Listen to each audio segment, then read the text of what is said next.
Muy feliz lunes, apreciados hermanos de la Iglesia Nueva Esperanza. Es un gozo para mí poder saludarles, poder compartir breves minutos con ustedes. Mi nombre es Miguel Marín, soy estudiante del Seminario Teológico Adventista de Venezuela y el año pasado estuve compartiendo un par de semanas con mis hermanos de la Iglesia de Renacer y por eso el hermano Luis me ha hecho la invitación de que pueda compartir con ustedes el tema de esta noche. Aunque no les conozco, quisiera enviarles un fuerte abrazo cálido, ya que mis hermanos todos somos un mismo pueblo, todos somos una misma fe y principalmente todos somos hijos de un mismo Dios. Todos tenemos un mismo amigo, el Señor Jesucristo. Y por eso mi más sincero deseo es que el Señor derrame sus abundantes bendiciones sobre ustedes y que les bendiga y les dirija todos los días y hasta el fin del mundo. ¿Qué les parece si tenemos una palabra de oración?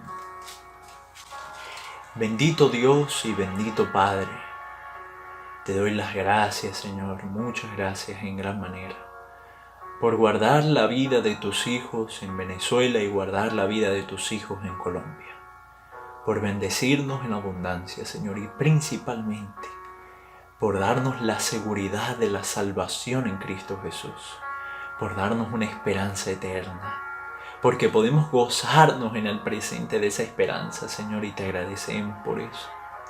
Te agradezco porque en este momento me das el privilegio de compartir un tema especial e importante con mis hermanos. Bendícelos a ellos, Señor, y que puedan ellos también disfrutar del privilegio de ser tus amigos y de conocerte en esta vida y en la venidera. Te lo ruego, Señor, no en los méritos de nosotros, sino en los méritos de Jesús. Amén. Mis hermanos, hace un tiempo, este servidor vivía una vida cristiana, digamos que monótona, formal. Yo me sentía profundamente convencido de la verdad que esta iglesia predica, pero no podría decir que en verdad conocía a mi Señor de forma íntima y especial. Me encontraba en esta iglesia, incluso empecé a estudiar teología y todavía no había vivido esa experiencia. Estudiaba la Escritura, oraba. Pero saben, nosotros podemos hacer cada una de esas cosas y todavía no conocer al Señor cara a cara. Todavía no haber experimentado un poquito, un pedacito de su gloria. Todavía no sentir el gozo de la salvación. Y déjame decirte que el principal propósito del plan de la salvación es que Dios pueda restaurar su relación con el hombre. Lo que Dios más desea es volver a ser tu Padre y mi Padre. Lo que Dios planea es poder ser nuevamente tu amigo y mi amigo. Ese es el mayor anhelo del corazón de Dios.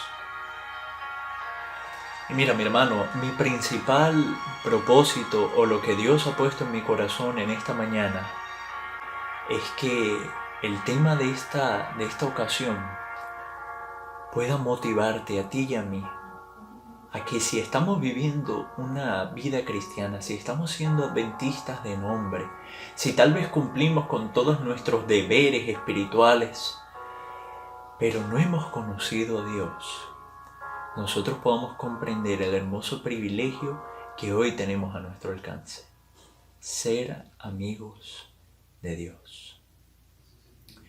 Vamos a empezar nuestro recorrido por allí en el libro de Hebreos, capítulo 1. ¿Te parece? Hebreos capítulo 1. Y fíjate las palabras con las que inicia el apóstol a comentarle aquí a su audiencia el precioso privilegio que nosotros hemos tenido en Jesús. Hebreos capítulo 1, versos 1 y 2.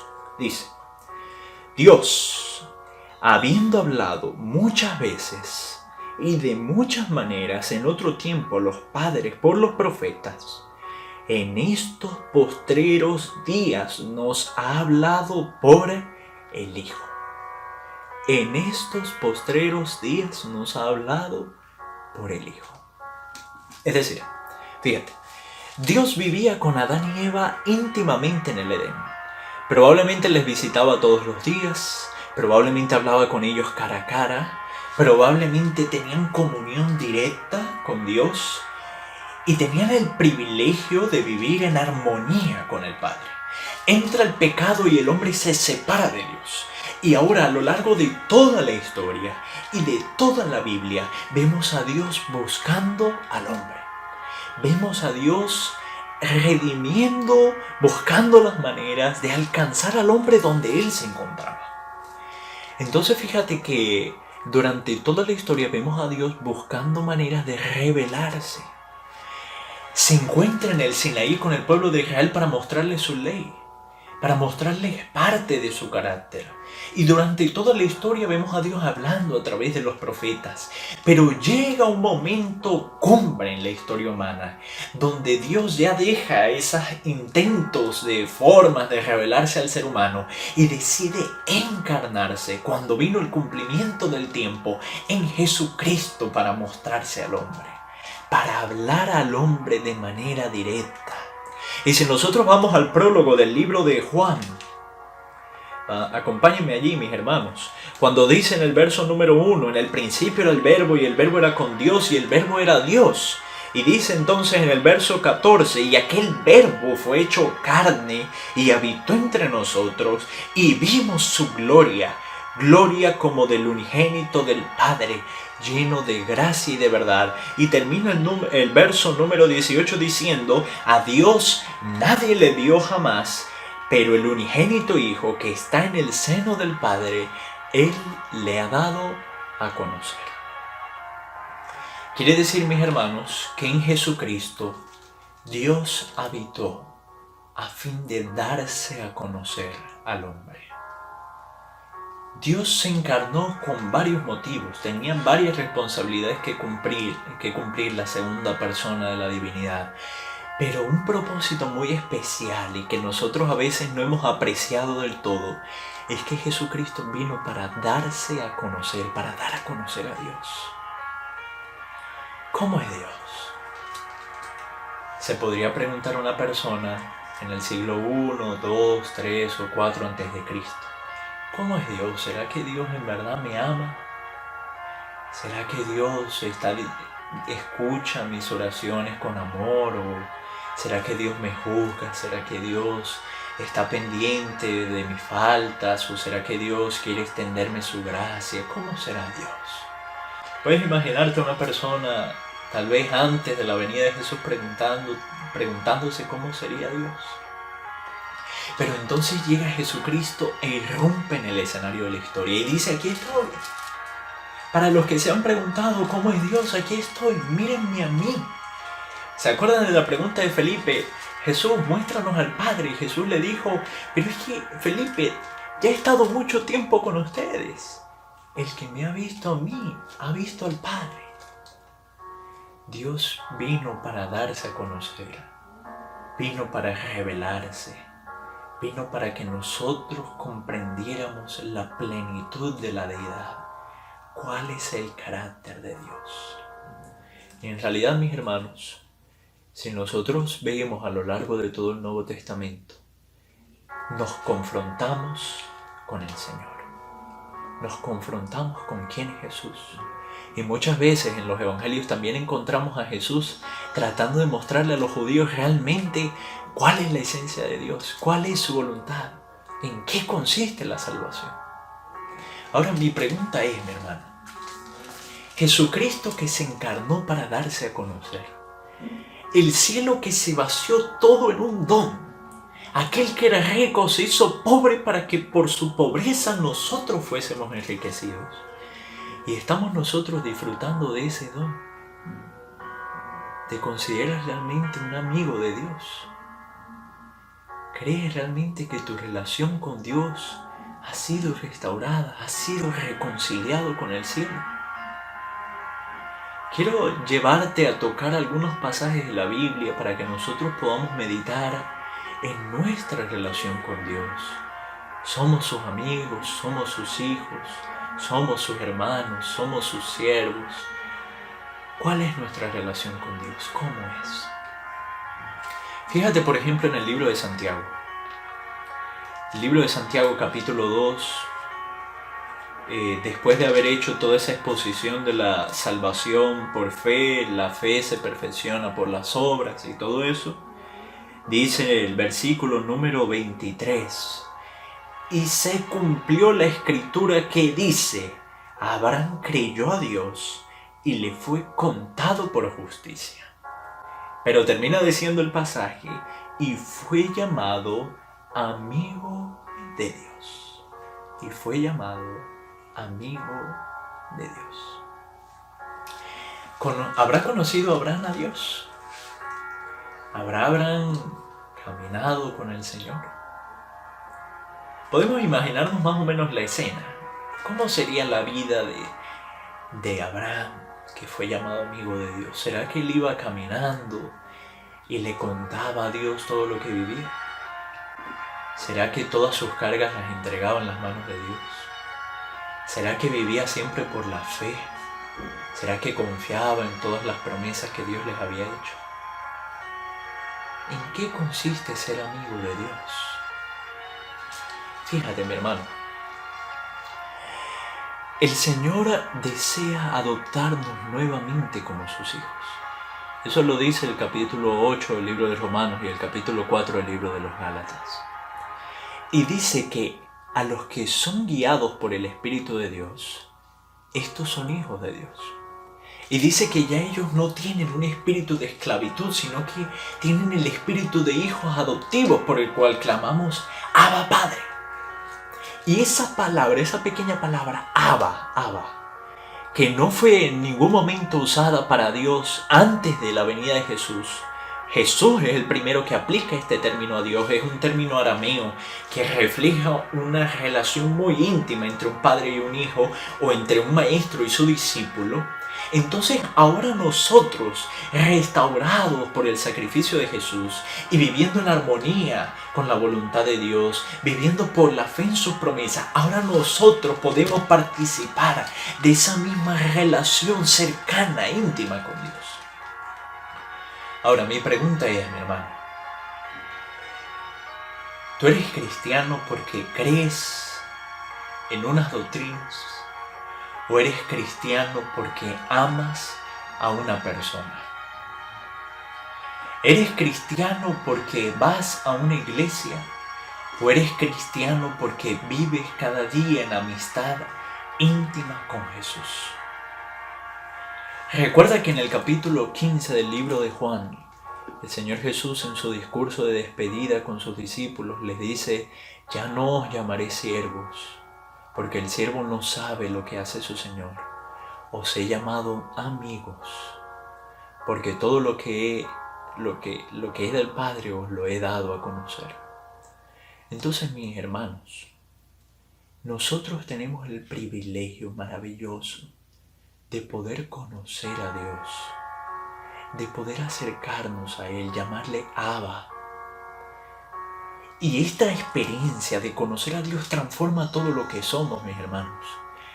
Transforma la manera en la cual oramos. Esa oración distante, formal, repetitiva, no. Cuando tú conoces a Dios, dejas eso a un lado, mi hermano. Cuando tú conoces a Dios, empiezas a tratarlo como si fuese tu amigo. Cuando tú conoces a Dios, le pides con mucha más fe. Cuando tú conoces a Dios, le pides de una forma diferente, le hablas con confianza, con intimidad. Transforma la forma en la cual cantamos. Ya no simplemente repetimos ahí un canto, sino que realmente le expresamos a Dios. Le decimos ese canto, uno de mis himnos favoritos, Jesús es mi vida.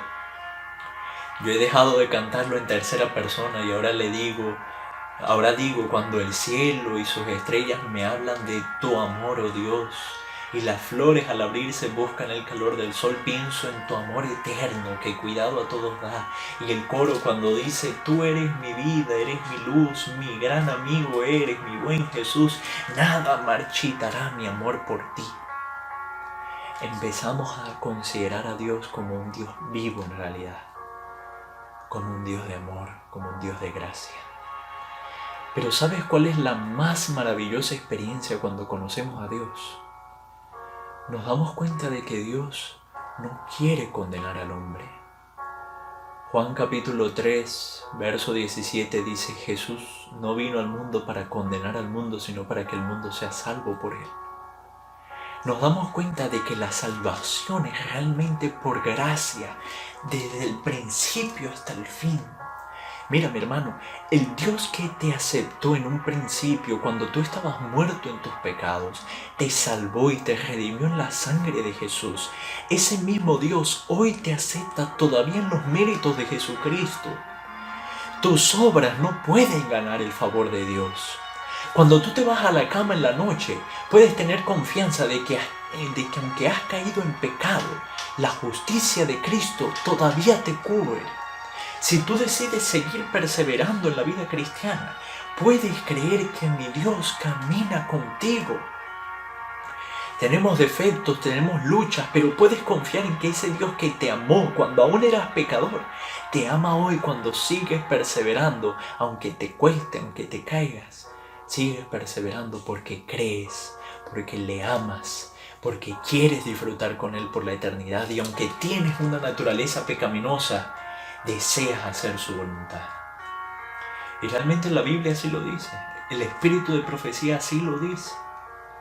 La hermana White tiene una declaración maravillosa donde dice que mientras hay en el corazón el deseo de obedecer a Dios y se hacen esfuerzos con ese fin, Dios mira ese servicio como el mejor servicio del hombre y suple sus deficiencias con sus propios méritos divinos. Eso se encuentra en Mensajes Selectos, tomo 1, página 448. Quiere decir, mi hermano, que cuando tú conoces a Dios, te das cuenta de que Dios te ama de manera incondicional. No puedes hacer algo para que Dios deje de amarte. No puedes hacer algo para que Dios te ame más. Dios te ama en plenitud.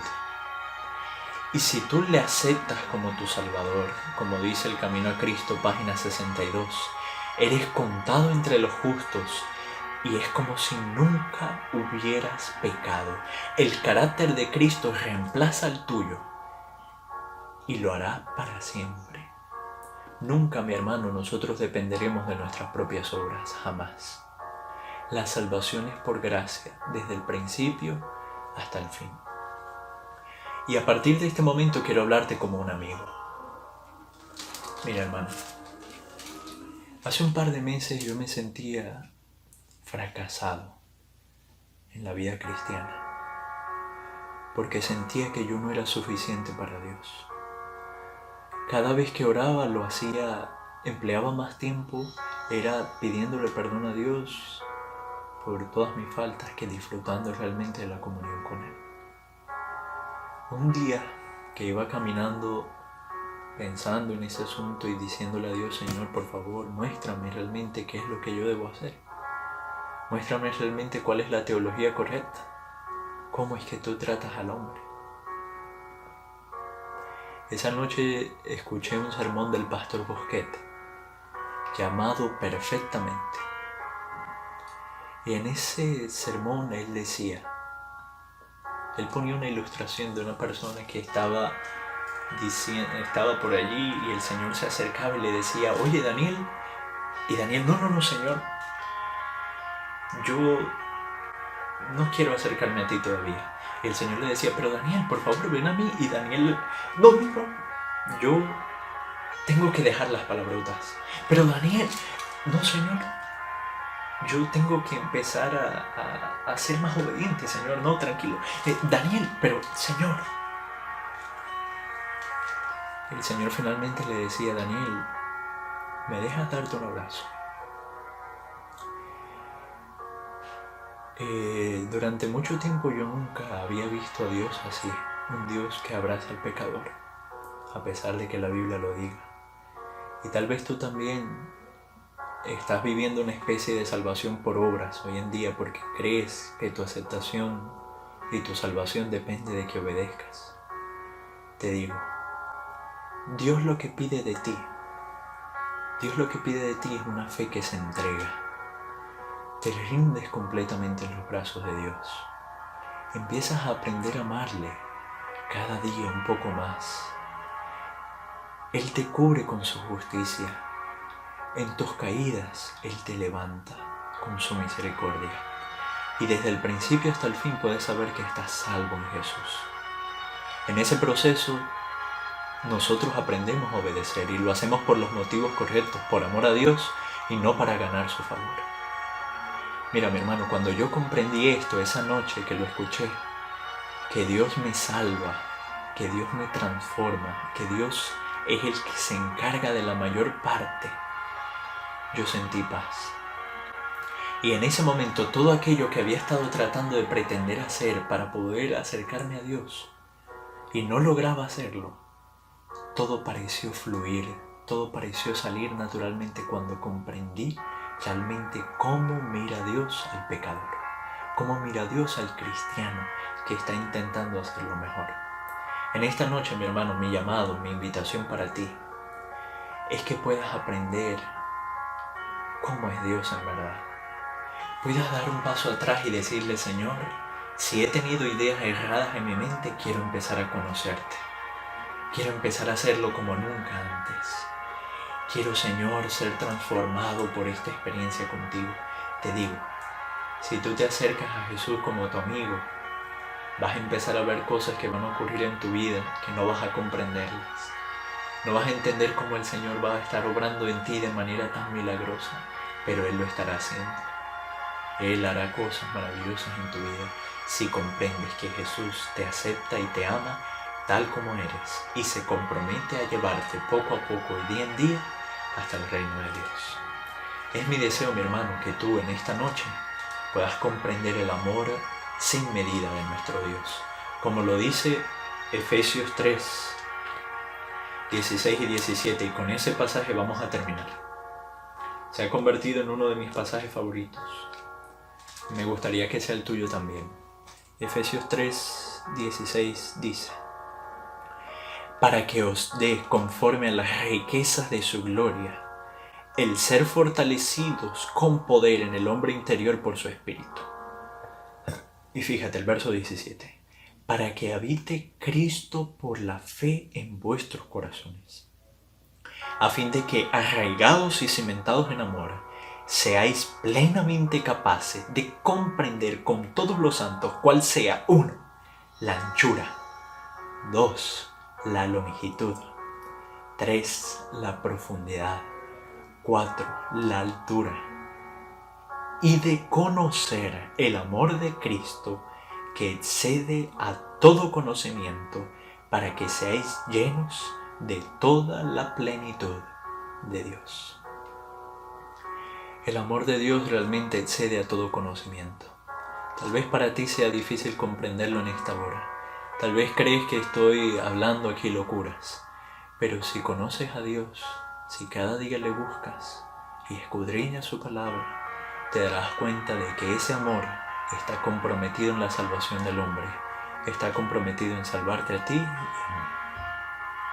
Dios te bendiga, mi hermano, y que a partir de hoy disfrutes de una relación sin precedentes con Jesús, tu amigo querido, tu amigo íntimo y salvador. Dios te bendiga.